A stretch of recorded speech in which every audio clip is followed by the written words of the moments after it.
Hello everyone. In this video, I will show you how you can add live Power BI report to PowerPoint presentation. Let us jump to the computer for the demo. Here is my Power BI report, which I have published on Power BI service. It has two pages, order quantity and sales report.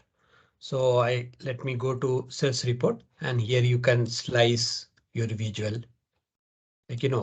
Slicing and dicing is available. And you have a region filter also. And similarly for order quantity also, we don't have filter, but you can slice your visual. So now this report we will embed into PowerPoint. So let me open my PowerPoint. And from here, you have to go to the Insert tab on top menu, Insert tab.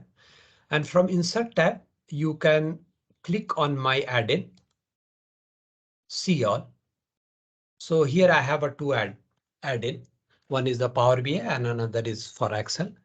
And if you will not find this add-ins, then you have to install the Microsoft Power BI add-in.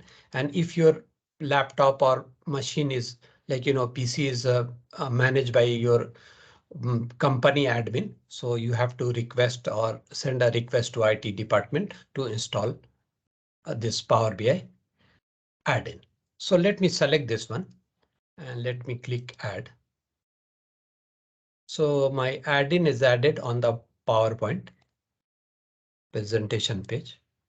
And now what I'm going to do here, I will go to service, Power BI service, and copy this URL, Control C, select and Control C, and paste it here and say insert.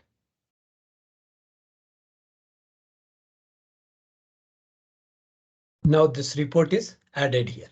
Let me add one more blank page. And let me remove this one.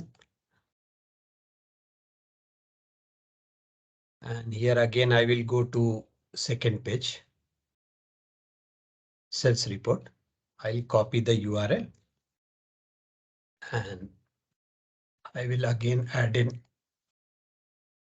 I will add my add-in. And here I will paste the URL and say insert. I will increase the size. So after adding this report, whatever features available on the Power BI service, you can use it here also. Like let me click on the Canada. So here you can see your other visual is slice. Let me select some filter, region filter. So you can see. So everything is working as expected. Similarly for this page also. So for example, United States. OK, now here you can see the let us check here. So here from here you can refresh your report. Like for example, if I selected this and if I want to reset this, now let me select this one. And if I want to reset this, so I can click reset. So it will come to original position. And what is here? The clear data and learn Power BI. If I'll say clear data, so everything is removed. The report is removed. Now here we will see. So this option is also available, refresh, reset. If you, for example, if I'll select some filter and I want to reset it. Not selected. So let me select first and then I can click on reset. So it will be resetted. And here you know that the clean data, clear data and learn Power BI. So this is very useful when you are giving some presentation and want to add few pages of Power BI report to your presentation. That's all for this video. I request you to please subscribe my channel. I really need your support. Thank you for watching.